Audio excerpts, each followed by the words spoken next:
Friday ಕ್ರೈಸ್ತ ಧರ್ಮದ ಪವಿತ್ರ ಹಬ್ಬಗಳಲ್ಲಿ ಒಂದಾಗಿದೆ. ಕ್ರಿಸ್ಮಸ್ ಏಸುವಿನ ಜನ್ಮದಿನವಾದರೆ ಗುಡ್ ಫ್ರೈಡೆ ಏಸುವಿನ ಮರಣದ ದಿನ. ಈ ಹಬ್ಬವನ್ನು ಪ್ರತಿ ವರ್ಷ ಈಸ್ಟರ್ ಭಾನುವಾರದ ಮೊದಲ ಶುಕ್ರವಾರದಂದು ಆಚರಿಸಲಾಗುತ್ತದೆ. ಏಸುವನ್ನು ಶಿಲುಬೆಗೇರಿಸಿದ ದಿನ ಇದಾಗಿರುವುದರಿಂದ ಮಾನವ ಕುಲದ ಕಲ್ಯಾಣಕ್ಕಾಗಿ ಪ್ರಾಣತ್ಯಾಗ ಮಾಡಿದ ಏಸು ಕ್ರಿಸ್ತರ ತ್ಯಾಗವನ್ನು ಸ್ಮರಿಸಲು ಈ ದಿನವನ್ನು ಆಚರಿಸಲಾಗುತ್ತದೆ.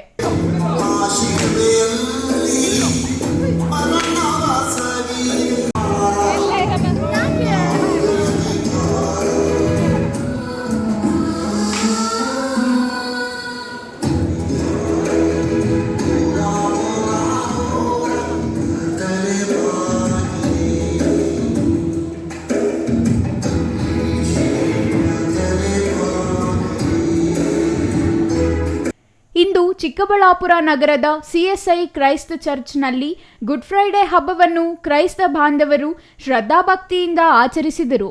ಈ ದಿನವನ್ನು ಪ್ರತಿ ವರ್ಷ ಈಸ್ಟರ್ ಭಾನುವಾರದ ಮೊದಲ ಶುಕ್ರವಾರ ಆಚರಿಸಲಾಗುತ್ತದೆ.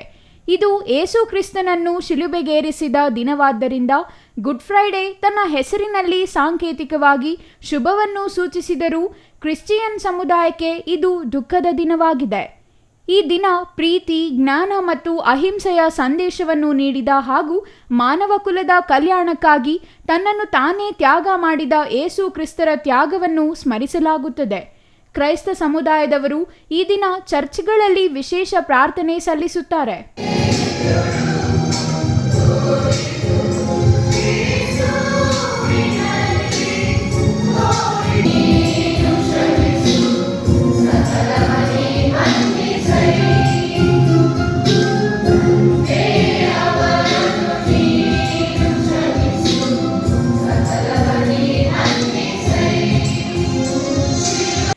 ಈ ಸಂದರ್ಭದಲ್ಲಿ ಸಭಾಪಾಲಕರಾದ ಸ್ಯಾಮ್ಸನ್ ಬೋಧನೆಯನ್ನು ಬೋಧಿಸಿದರು.